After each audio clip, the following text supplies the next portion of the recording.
Kaaba shawaa aanaa warra jaarsootti ajjechaa waliigalaa waraanni mootummaa guyyaa kaleessaa uummata nagaa irratti gaggeessanii lubbuun namoota 18 bakka takkatti ajjeefamuun hallayyaa alaantee ja'amutti darbaman. Godina Arsii lixaa aanaa Heeban Arsii gandaan Bagodaa Sadee iddoo laafaa jaamu keessatti hidhattoonni mootummaa maqaa waraana bilisummaa Oromoo waliin hidhata qabdan waraanicha nyaachiftan joon uummata nagaa rakkisaa jiraachuun himame.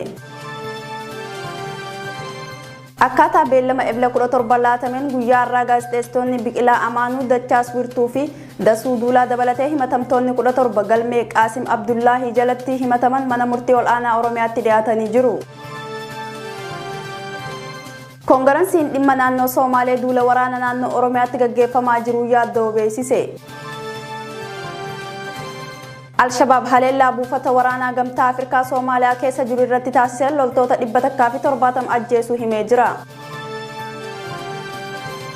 Loltoonni Raashiyaa kallattii kaabaan naannoo Doonbaasitti dhiibbachaa jiraachuun ibsame. Kunneen ijoo oduu keenyaarraati akkam jirtan kabajamtootaa fi daawwattoota Oromiyaa 11 Oromiyaa 11 irraa moduu bal'inaan isinitti himnaan daraartuu shaamiti.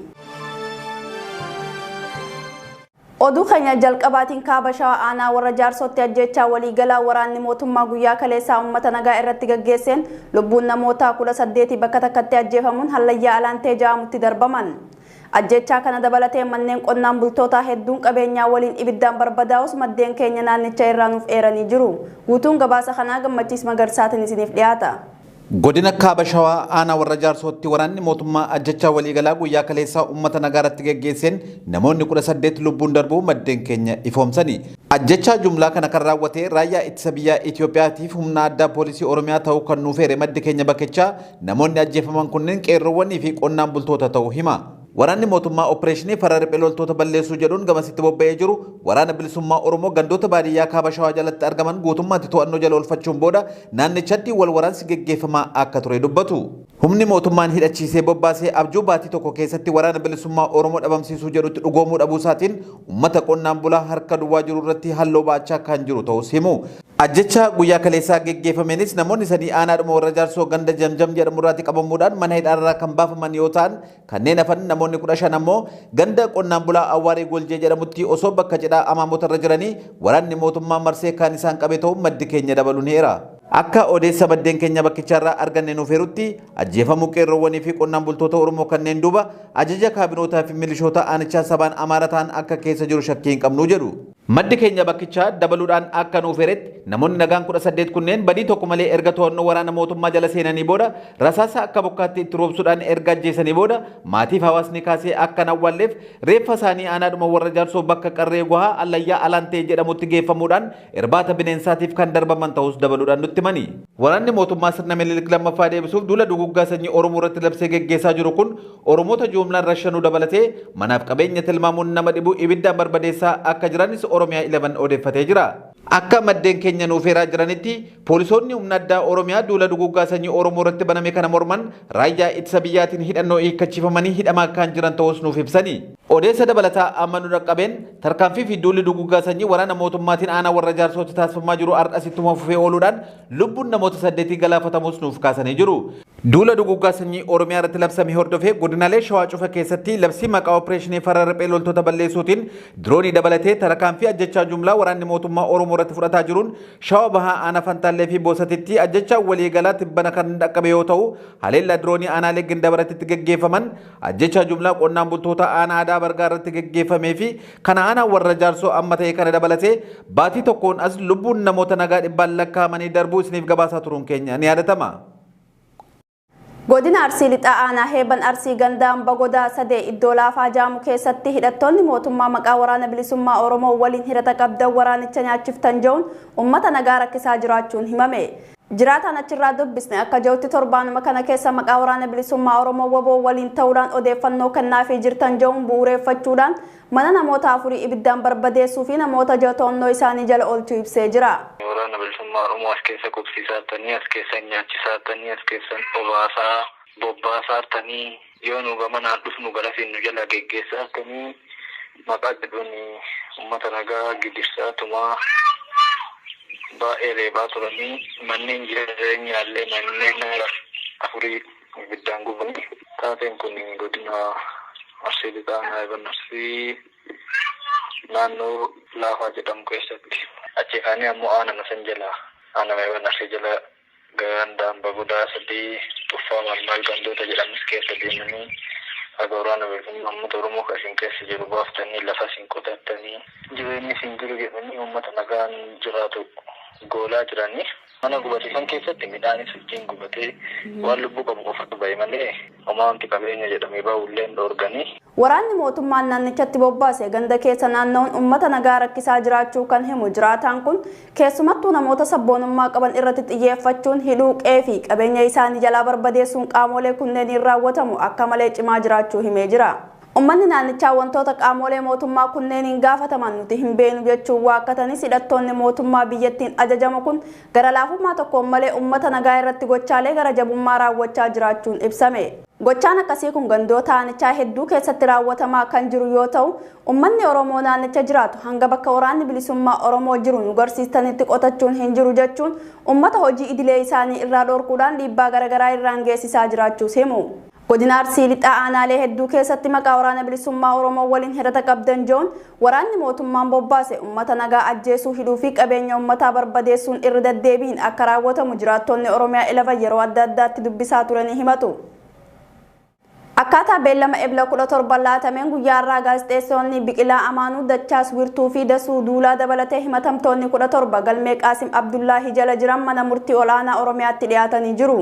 Manni murtichaa dhaddacha dabre irratti abbaan alangaa ragaa ittisa garee seera himatamtootaan dhiyaateef deebii akka laatu ajajee ture. Dabalanni gabaasa kana akka taa'amtu isiniif dhiyaata. Akkaataa beellama eblaa 17 laatameen guyyaa irraa gaazexeessitoonni Biqilaa Amaanuu Dachaas Wirtuu fi Dasuu Duulaa dabalatee himatamtoonni 17 galmee Qaasim Abdullaahi jala jiran mana murtii olaanaa Oromiyaatti dhiyaatanii jiru.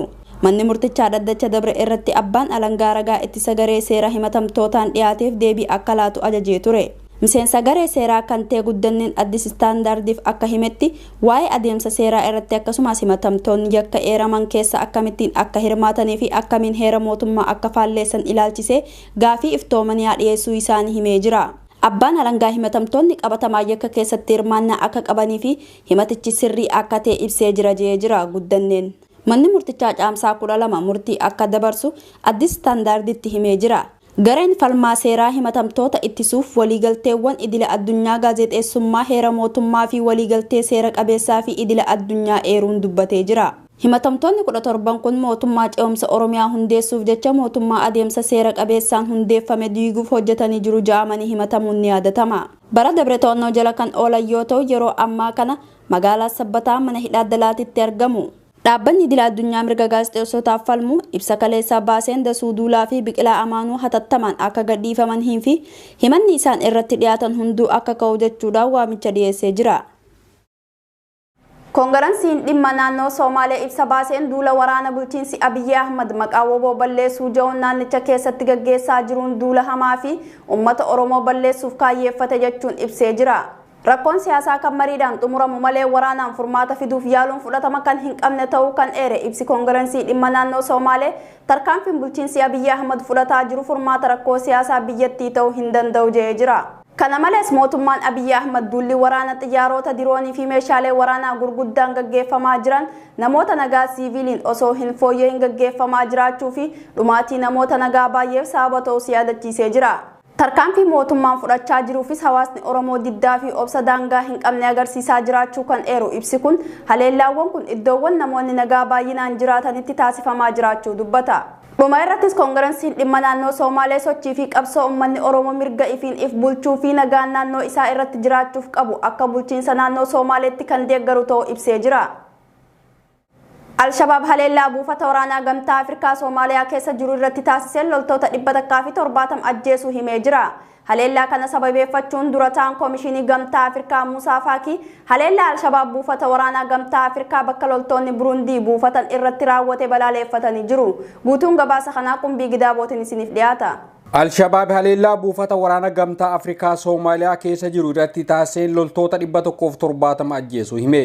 Hidhattoonni Soomaaliyaa keessa socho'an Alshabaab loltoota Burundii ergama nagaa kabachiisuuf karaa gamtaa Afrikaa Soomaaliyaa jiran keessaa 170 kan ta'an ajjeesuu himee jira. Itti dabaluun buufata waraana gamtaa Afrikaa bakka loltoonni kunneen buufatanii jiran guutummaatti harkaa fudhachuus ibsee jira.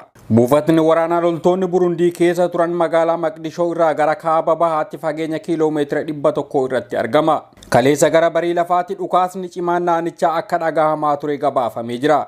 Namoonni ijaan argan ammoo meeshaalee waraanaa helikoophiterii irraa yeroo dhukaafamaa ture arguu himan. Dura ta'an Koomishinii Gamtaa Afrikaa Muusaa Faakii Mohammad haleellaa Alshabaab buufata waraana Gamtaa Afrikaa bakka loltoonni Burundii buufatan irratti raawwate balaleeffatanii jiru.